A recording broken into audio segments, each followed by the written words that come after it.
Buenos días. Muchas gracias, Estela, a los compañeros del panel, al doctor Álvaro Hernández por la invitación y a todos ustedes por estar presentes aquí. Yo me referiré a lo que el doctor Botteri decía al final sobre la notificación de concentraciones. Y eso se hace aquí en Costa Rica ante una, llamémosle un órgano administrativo, la Comisión para Promover la Competencia, que es un órgano de máxima desconcentración del Ministerio de Economía, Industria y Comercio.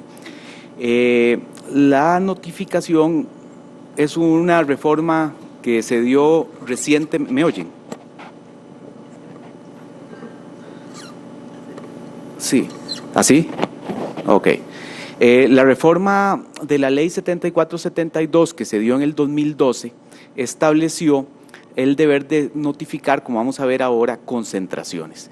Y las concentraciones, ahora las vamos a ver en un poquito más de detalle, no son necesariamente fusiones o adquisiciones de activos. Puede haber otras cosas que se consideren una concentración. Ok, esto está inserto dentro del derecho de defensa de la competencia o derecho de la competencia simplemente, que es un derecho bastante curioso porque la mitad es derecho y la mitad es economía. Entonces, de hecho, la comisión tiene que estar conformada por economistas y por abogados, generalmente en un número parejo. Y tiene que haber uno u otro a la hora de que sesiona, porque cada uno completa la visión que tienen los demás. Y aquí aprovecho para decir que cualquier cosa que yo vaya a decir aquí es solo a título personal, ¿verdad? No refleja la opinión o la voluntad de la comisión. Somos 5 miembros propietarios más 5 miembros suplentes, ¿verdad?, que en cualquier momento pueden participar. Ok, el derecho a la competencia hasta ese momento se ocupaba, solo para hacer un breve paréntesis, de dos cosas que el doctor Botteri había señalado. En Costa Rica se sancionaban lo que se llaman actividades monopolísticas o prácticas monopolísticas absolutas, que son las colusiones, es decir, cuando competidores entre sí se ponen de acuerdo para fijar el precio, o sea, lo que hacemos los abogados en el colegio. Por un fallo de la Sala Cuarta estamos exentos de la ley de la competencia, pero si no, estaríamos cubiertos. Eso es lo más grave que puede haber en derecho a la competencia y las sanciones pueden ser altísimas. O sea que se han impuesto sanciones de varios millones de dólares aquí en Costa Rica a empresas grandes, ahí están dando vuelta, algunos han sido revocados en vía judicial, otros están vivos, hay muchas cosas ahí que están. Segundo lugar, las prácticas monopolísticas relativas es cuando hay alguien que tiene un verdadero poder en el mercado, es decir, que él unilateralmente puede fijar los precios o limitar la entrada de competidores o evitar que el mercado se mueva o la innovación avance. Si esa persona tiene ese poder y abusa de ese poder para sacar o imponerle condiciones a otros participantes. Esa es la segunda sanción. Y la tercera, que no es una sanción propiamente, que se viene a establecer es que cuando varias, de alguna manera se vayan a concentrar de tal forma que unos o varios agentes económicos lleguen a tener un control de mercado del que puedan abusar, eso sea revisado de antemano. Hay diferentes mecanismos, en algunos países lo revisan a priori, como en Costa Rica ex ante, en otros lados se revisa ex post y eventualmente se presenta una demanda judicial como en Estados Unidos para tratar de anularlo. En algunos lugares como Estados Unidos es un juez el que resuelve inicial y finalmente, en algunos países, son la mayoría, es una autoridad administrativa y eventualmente revisable en vía contencioso administrativa.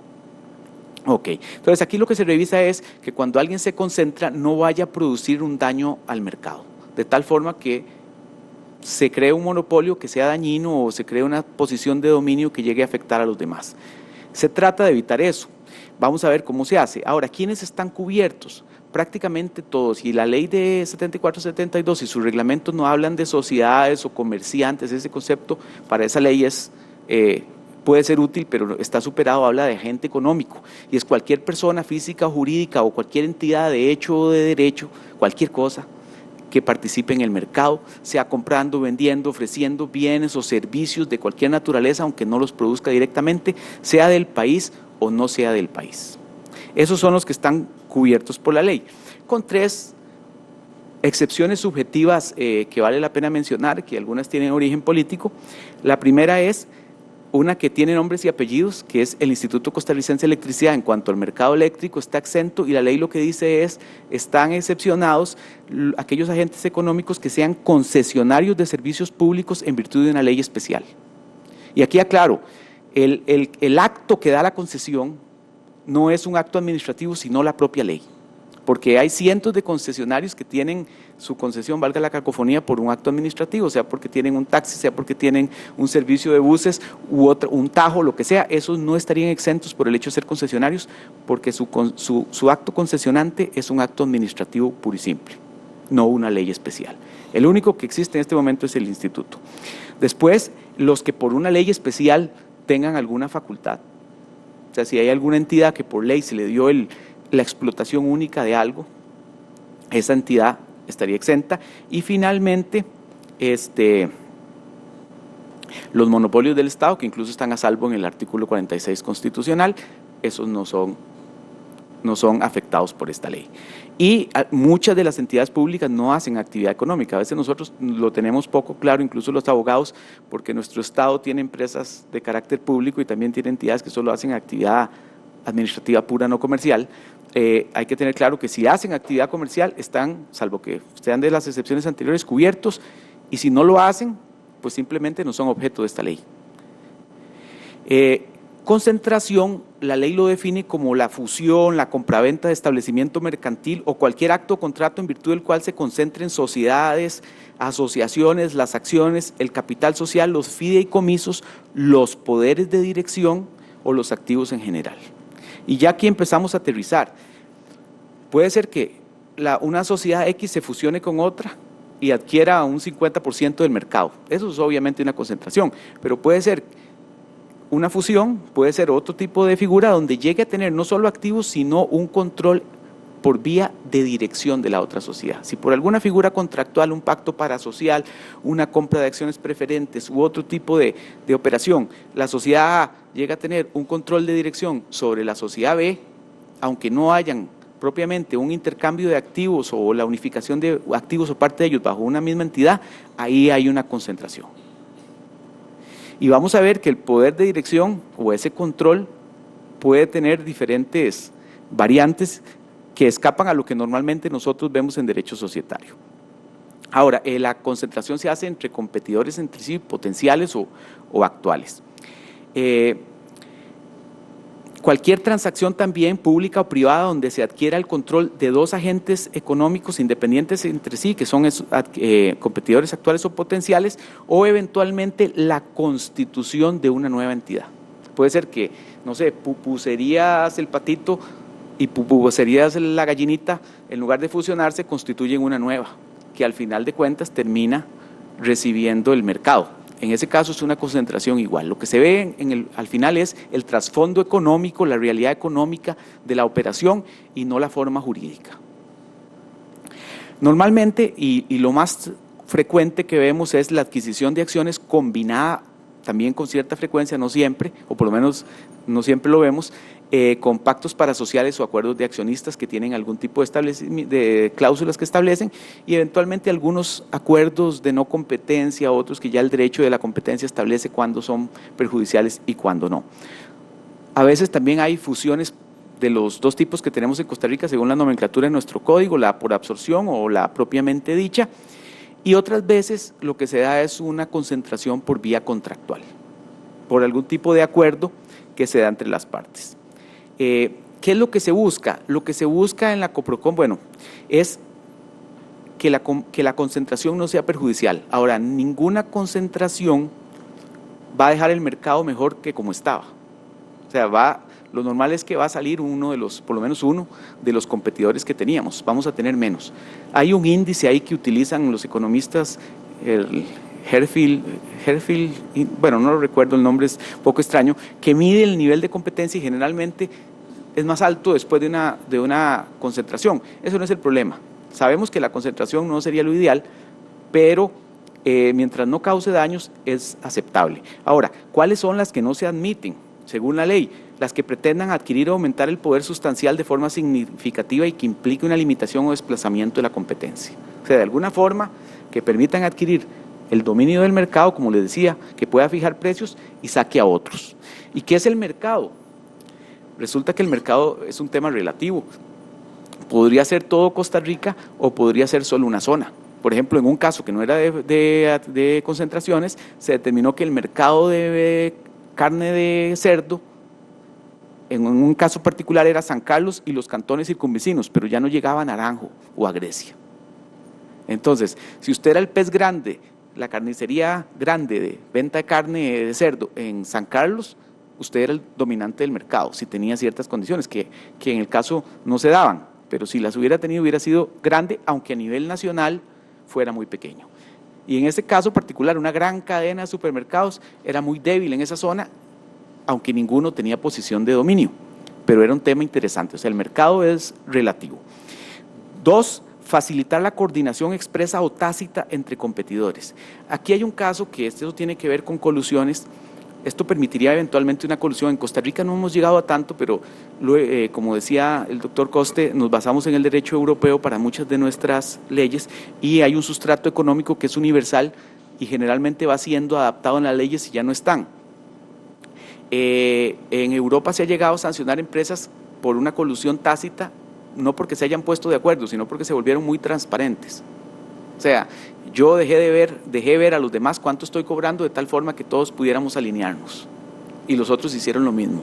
No hubo acuerdos, no encontraron nada, pero se detectó eso y eventualmente se sancionó. Aquí todavía no hemos llegado al caso, estamos un poquito lejos porque eso depende, y ya los poderes están, de la capacidad de allanamientos de la Coprocom, pero más que todo eso, que ya está en la ley, la capacidad real de poder hacer allanamientos, que depende de tener el personal, los laboratorios forenses de informática y otras cosas que todavía no tenemos. Y algo muy interesante que se da en otros países es la delación, que es por lo que se detectan la mayoría de los actos monopólicos, es cuando están de acuerdo varios, el primero que llegue y delate a los demás, se lo eche al pico, como diríamos en Costa Rica, eventualmente sale libre de culpa y de multas, y en los países en que es delito penal también puede ser exonerado del delito penal. Entonces hay un incentivo perverso para que alguien llegue corriendo y sea el primero en denunciar.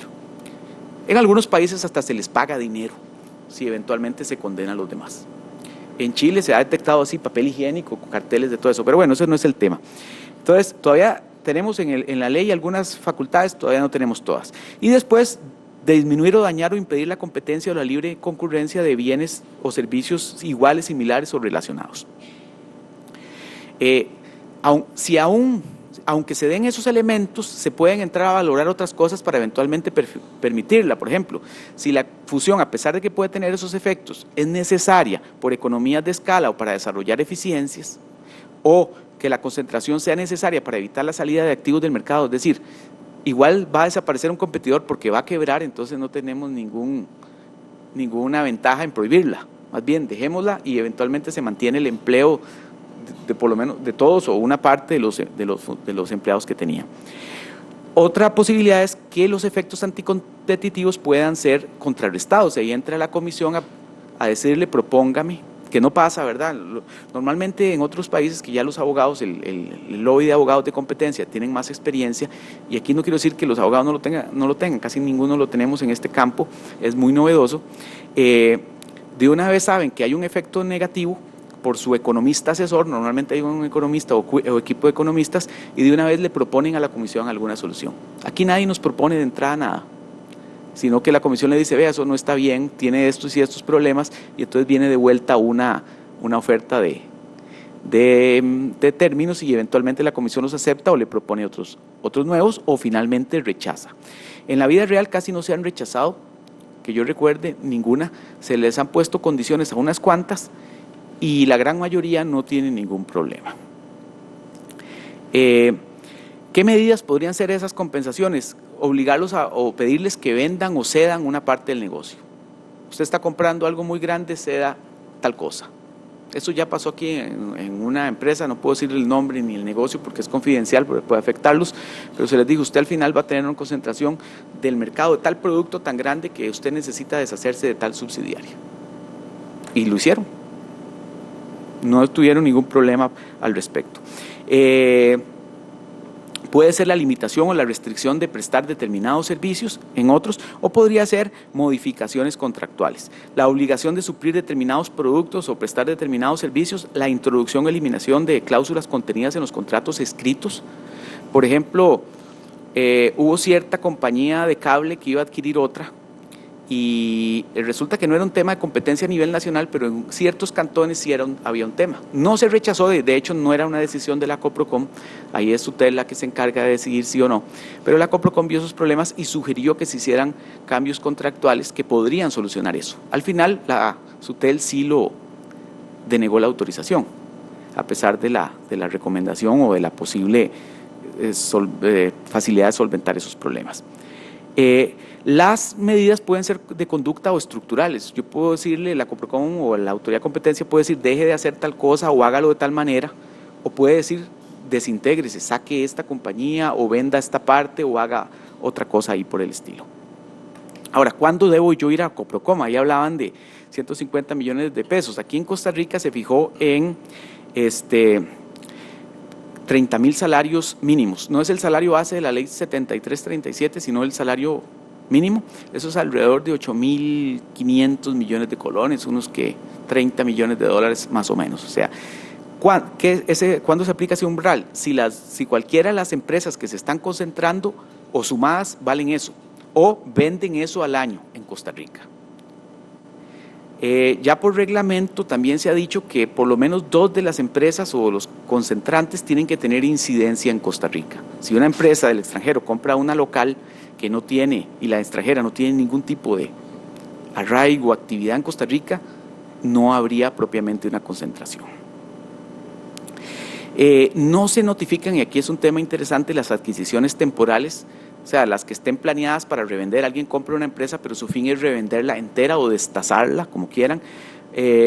Cuando se compren las acciones, pero el fin es revenderlos, por ejemplo, en bolsa, los famosos contratos de suscripción en firme. O sea, una empresa sale en bolsa y a veces un banco o un puesto de bolsa compra todo eso para garantizarle el dinero de una vez a la empresa emisora, pero después lo va a revender en un plazo de 1 año o menos. Eso no va a la Coprocom, siempre y cuando también no haya una concentración de por medio. También se ha dado el caso, y no está regulado, pero se vio, de los consorcios de acuerdo a la ley de la contratación administrativa, ¿verdad? Que a veces 2 empresas, para cumplir los requisitos, firman un contrato de asociación temporal, que no está mayormente regulado, para ofertar. Entonces se nos mandó la consulta de si eso era una concentración, y aunque la ley de aquí es poco clara, la doctrina internacional dice que las adquisiciones o las concentraciones temporales no son objeto de este régimen. Se les dijo que no estaban cubiertos. Ahora, nótese una cosa, un consorcio, en este caso no, podría eventualmente ser una práctica monopolística absoluta. Son 2 competidores poniéndose de acuerdo. Entonces, todavía no hemos tenido el caso, y aquí hago la salvedad, la Coprocom ha tenido más o menos 3 años y medio de aplicar esto por el periodo ahí del transitorio. Casi todas han sido aprobadas, no hemos tenido casos mayormente problemáticos. La jurisprudencia se va gestando sobre la marcha, la jurisprudencia administrativa, y hay muchos casos que todavía no se han dado, que tal vez la doctrina internacional los tiene, pero que habría que ver cómo se resuelven a la luz de nuestras normas.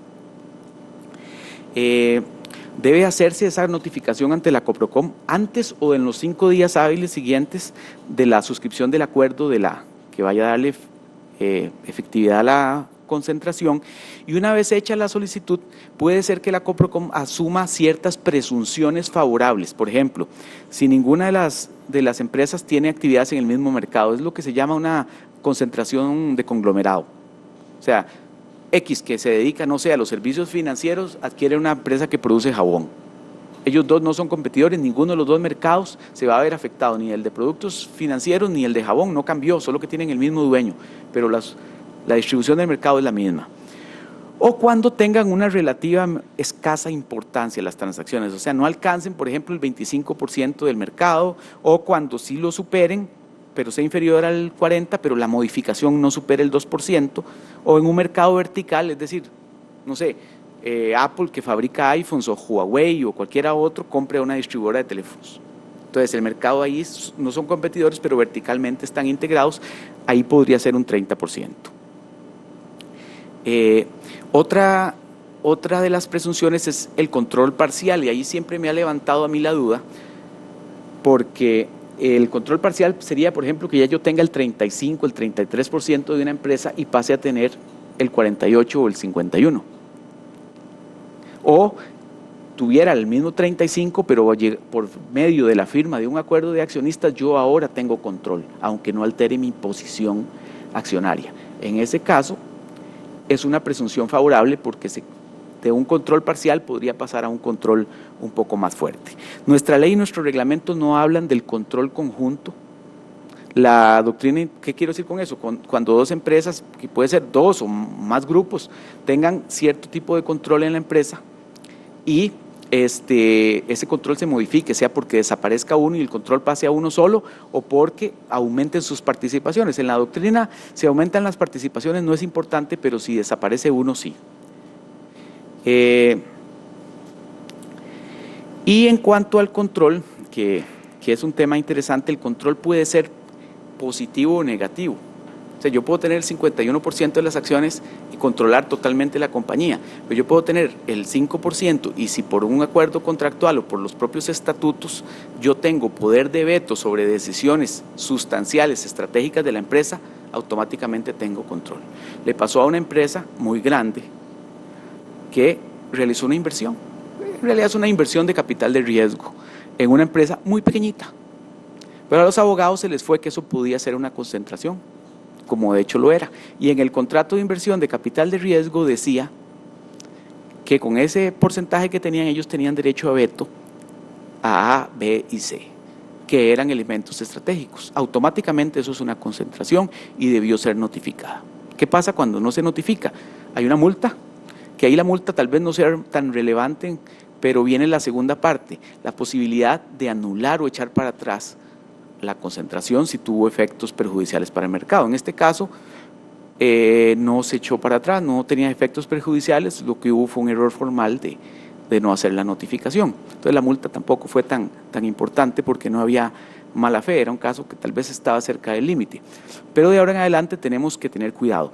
Otro tema, ¿qué pasa cuando aportamos activos a un fideicomiso? En principio podría caer dentro de la concentración. Yo paso mis activos a un fideicomiso.